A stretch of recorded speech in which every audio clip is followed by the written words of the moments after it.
I was lucky enough to get the chance to see the Odyssey in full 1570mm IMAX. I happened to be near Grand Rapids, Michigan, visiting family when this came out, and I was able to catch a 6:45 a.m. showing, which had decent seats. I actually got to be in the upper middle. I had never even seen a movie in 35mm or 70mm. IMAX 70mm is larger than both of those, one of the most premium visual experiences that you can possibly get. And I'm going to review both the format, the movie, and also talk about the book a bit because I listened to the full original story the week before I went to go see the movie, and I actually finished it minutes before I walked in. I listened to the Emily Wilson translation. So, from my experience with the format, when you walk in, it is a very, very big screen. The Grand Rapids setup is an SR setup. From my understanding, that uses a slightly different projector, and the screen is slightly smaller than the biggest you can possibly see. It is still full IMAX 70mm, but I believe our screen was about 75 by 55 feet, whereas if you get the chance to see it on a GT screen, it might be closer to like 85 by 65 feet, maybe an extra 10 feet on both dimensions. But either way, walking in, the screen is like your whole vision. I tried to take pictures of it, but unless I just, took a picture where it's the whole frame, I couldn't think of a way to convey the scale. But it is really, really big looking.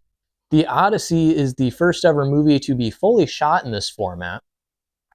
And I think that is important as to whether or not this is going to be a good experience, because they showed the first couple minutes of Dune 3 at this showing. And I have to say, the Dune 3 prologue, at least from what I saw, regularly bounced back and forth between a full IMAX 70mm aspect ratio and a smaller aspect ratio. And it wasn't just like key moments or anything. It was like, okay, we have an interior shot that's small and an exterior shot that's big, and we're just going to cut back and forth between them rapidly.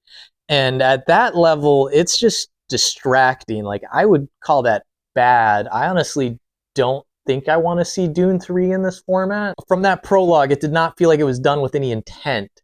Like, I didn't see Oppenheimer in this format, but from my understanding, that's saved for key moments in the story where it expands, which there, I think that's actually a good use case. Dune seemed like just a nonsensical toddler picking when to go back and forth, just cutting rapidly. And that was awful. I think that would just be more distracting than immersive if the whole movie is like that. Now, obviously, that was just a prologue, and it could even be different by the time the movie releases. They might decide to change it up. I don't know. But from what I saw, I was not enthusiastic about that. The Odyssey, however, the whole movie is an IMAX 70mm. And it's big. It's really big. And I will say that definitely added to the intensity of the experience, particularly scenes where we go from light to dark really quickly. There's certain scenes in this with thunder and lightning. Those were some of the most visually intense experiences I've ever had. I felt like actual lightning struck in front of me, since we literally go from a completely dark auditorium to a fully lit up one. Now, one thing I was kind of hyped about going to see this, actual film is an analog format, but because the IMAX 70mm film strips are so big and the way they've got the projector set up, in theory, this is capable of projecting something that would be akin to roughly 12 to even a theoretical maximum of 18K resolution. Obviously, it's an analog format, it's not a resolution, but from what I read, that's what it's theoretically comparable to. I didn't really notice anything that I would consider as like extra sharp about this image relative to seeing it on like dual laser or something. I think an OLED display might actually give you more crisp visuals if that's like the primary thing you care about. It still looked great. It's just I didn't look at it and was like, wow, I've never seen so much detail. So if that's what you're going to this format for, I don't think that's necessarily something you're going to see. I understand it can be a bit different depending on if the projector's perfectly set up and focused correctly. The movie looked great. From the best of my interpretation, I believe everything was set up correctly. I just think that beyond 4K, you're not really going to see much. I don't think it's my vision either. I've got 20/20 in my left eye and 20/10 in my right eye, and 20/10's in the top 3% of like people on Earth. So I've got pretty good vision. One thing that was really cool seeing this in an analog format, you actually get to see little specks of like dust or things stuck to the celluloid that appear for a couple seconds, and then the little scraper as it goes through the projector, that might not be the right term for it, eventually like wipes it off and you see it like whoosh to the side or whatever. So that was cool to see. For some people that might be distracting. I don't know. It was just cool because it was constantly reminding me that I am seeing this analog. I'm seeing it on a physical format. And for someone who cares about film, that added to the experience. But I could see it in some ways breaking immersion for other people. There was a brief period where there is a blue line. There was a shot of two people walking and it had this blue line, and then we cut to a different perspective and it was gone. Then we cut back to that same shot and it was there again. I got to talk with the projectionist and theater employee after the movie because we went out the back entrance and they had a lot to say. He was saying they believe that this is a production scratch. Because it goes away and comes back, it appears that this is not something that happened on their end.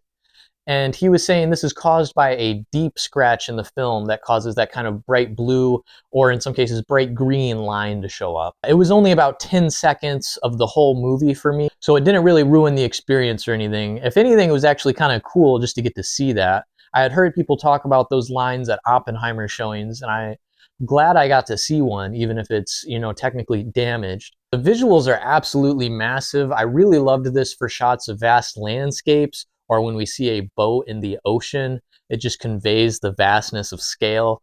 A lot of this movie is just people talking, which was still cool to see. But honestly, if you don't have the opportunity to see this in 70mm IMAX, I'm sure you're still going to get a great experience watching it. They've definitely put effort in to make sure it's coherent and you see everything you need to in other formats. This just gives you a little bit of extra room on the top and bottom. And honestly, with the screen being so big, it's not even really what your vision's focused on. It's just periphery that adds to the immersion. I will say the sound at this theater in this format was absolutely booming. There were parts where I felt like my seat was shaking, and I checked. There's not speakers or anything in the seats. That's just from how loud the sound is. And unlike a lot of Christopher Nolan's films, I felt like I could actually understand the dialogue in at least 95% of it. There were maybe still a couple moments where I was like, what? But definitely an improvement from some of his past sound mixing work. Now, I sat in the upper middle. I did not get to sit in the front rows, but from what I saw, at least in this Grand Rapids theater, their setup had the front row kind of elevated and back a bit. I actually think it might not be horrifically bad to sit in the front row if that's your only other option. But obviously different theaters might have different setups, so I would highly suggest you search for any information you can find on that, and if someone else watched it that way. At least from what I was seeing, I think it might not actually have been that bad. I was slightly offset to the left, but it looked perfectly middle to me because that's just how big the screen was. I couldn't tell that I was slightly to the left. After the showing, I got to go up the back exit and walk past the projector room where we saw the reel finish spinning for the credits. I usually try to stay for the whole credits, but I really wanted to see the reel spinning as it was running and then see it being projected through the window in front of me. I'm happy that I got a video of that. So I did not sit for the full credits, which is something I normally try to do otherwise, but that was really cool to see. And then we had a theater employee come out and he talked for probably close to 30 or 40 minutes just about film. And he would have kept going actually. I had to leave because my parents had to use the bathroom and we had other things to do. So if you get the chance to see this in IMAX 70mm, there are semi-decent seats. I would take the opportunity. Yeah. However, if you can't, or it's more than like a 2-hour drive, I would say it's not the end of the world. You're not missing like the best thing ever or anything. It's just something cool if you get the chance and the opportunity. All right, so now I'm going to talk about the actual movie, The Odyssey. I'm going to try to go in my interpretations completely ignoring the book, original, poem, oral tradition, whatever you want to call it, beforehand. And then I'll go into some of the discrepancies and things that I liked and things that I didn't like. There's a couple omissions that I wish were there, and a couple things that I felt a little sad didn't get included in this. But overall, I thought The Odyssey was great. I thought this was a fantastic film. I have seen all but two of Christopher Nolan's films. There's not a single one that I wouldn't consider at least good, most of them even better than that. And this was no different.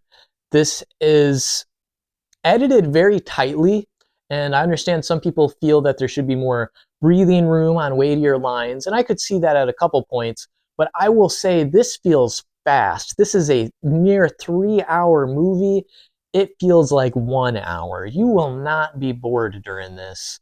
It keeps the pace going, which is impressive because the original Odyssey is kind of repetitive a lot. This is a really great movie to see in theaters because a lot of it relies on spectacle and scale. You know, we have this scene with these giant cyclops, these literal giants, you know, are sailing vast oceans. It's literally a massive journey. And obviously, the theater experience is going to convey that scale better than it will on your TV. But I think the characters work really well here too. If you don't know the story of Odysseus, he is essentially the king of Ithaca after the story that takes place in the Iliad. They, you know, fight the Trojan War at Troy, and he has to get back home, and that is a several year journey. He is traveling to different islands, he's losing his men, he's interacting with various gods on his journey to make it back home. We're also cutting back and forth between his son Telemachus and his wife Penelope, who are back on Ithaca, where their home is essentially being overrun by suitors who are trying to take Penelope's hand. And they are kind of a very greedy bunch. The Greek culture of this time period relies on the concept of xenia, for hospitality, sort of an extension of the golden rule, do unto others as you would want done unto you. And it's essentially portrayed as you should be kind to strangers, you should be kind to beggars, you should offer hospitality for wandering travelers. And given that this is a journey where we are traveling and our characters are often visitors in foreign lands, the whole story follows this theme. Now, without spoiling too much, Christopher Nolan does kind of rework Odysseus's character from the original Odyssey. In both the Iliad and the Odyssey, war is seen as kind of this way to achieve glory through conquest. Here, Christopher Nolan reworks that kind of. He makes Odysseus a little more guilt-ridden, plagued by trauma. I can understand some people not liking that. They feel it's almost an extension or a companion piece to Oppenheimer, which I would agree with. But regardless of whether you think that's a good way to adapt the story or not, I do think the ideas here are done in a really interesting way. I think he succeeds at the point he's trying to make, and I really like the ending here. I actually like the final scenes of the Odyssey movie far more than I like book 24 in the Odyssey as a book. So I'm going to talk about my experiences with the book real quick. I liked the book overall. I thought it was a really fun journey. I still have not read the Iliad. Obviously, I have some context of that, Helen of Troy, the Trojan War. These are stories you learn elements of just either in school or through cultural osmosis. I do intend to go back through the Iliad. I had read it's not essential for reading the Odyssey, but this film actually takes a couple scenes from the Iliad, and they are pretty integral to how this film progresses and how it ultimately ends and what it's trying to say. If you want to read the Odyssey, if you want to watch this film, you don't necessarily have to read anything. And if you want to read the Odyssey, I think you can understand it perfectly fine without having read the Iliad first. I like the Odyssey a lot overall. I like the story. I am an absolute nut for adventure stories where we are traveling to distant lands. That is one of my favorite genres. I absolutely love like the Indiana Jones franchise. I love like this series, for example, which has often been compared to the Odyssey. One thing that is interesting for me as a modern listener is the Odyssey has a lot of what I perceive as moral contradictions.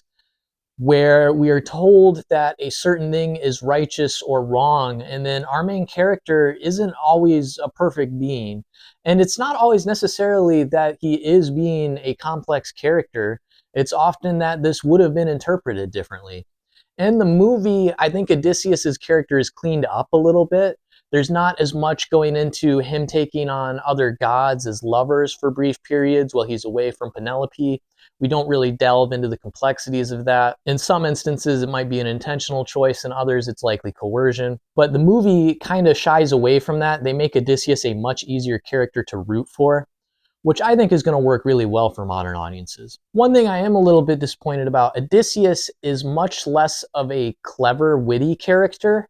You still get moments with him, absolutely, where he is clever and witty, but in the book, he is near a Bugs Bunny-esque character, especially that certain scene with the Cyclops, which is unfortunately omitted here. The movie shifts him away from that kind of cartoony archetype into a little bit more of the modern, serious drama, guilt-ridden hero that's become a bit more common in, recent Western media. But overall, I still feel like his character's handled pretty well. One scene towards the end of the film, where in the book it is a really massive, thought-out plot about how they are going to achieve and do something, here is just kind of done in a haphazard way that essentially turns into like a 1 on 30 battle, but it still looks epic. It still looks awesome. I don't personally mind it. It is a bit different though. My least favorite omission from the book is a scene near the very end involving an olive tree, which I just think is an absolutely fantastic literary moment that says a lot about Odysseus and Penelope's relationship. Unfortunately, the film skips over that. So if you do get a chance, I think you should at least read that part because it's really special. But I like the final moments of this film. It has something to say, it has a point of view, and the whole movie just feels epic. Now, in terms of some nitpicky criticisms, there are a couple lines of dialogue that are delivered a little bit weird here. I'm actually going to disagree with a lot of what I've seen online. I think Tom Holland actually gives one of the best performances in this film. It's Matt Damon that actually had a couple lines where I was like, that's not how I would have delivered that. He just kind of says something a little bit too half-heartedly at a couple points. But overall, I think all the performances are really great. I know some people who are chronically online and overly obsessed with culture war stuff are mad about certain casting choices or perceived historical inaccuracies. That does not personally bother me at all. Obviously, some of it's a new interpretation, but the Odyssey has already been reinterpreted numerous times. I mean, the Trojans at Troy wouldn't have even believed in Greek gods. So the story is already kind of like people just, taking history and readapting it to modern times. I don't really get the view that it's not historically accurate or whatever. I mean, we've got Cyclopses, and even in characters of different races and whatnot, the Greeks would have interacted with Ethiopians. Some of them would have probably been slaves, but not all of them. So, I mean, yeah, some of it is a little not totally accurate to the period, but it's kind of a tradition of the story, honestly. So, I didn't have any issues with that personally. I think this is a fantastic film. I think if you get a chance to see it in theaters, you absolutely should.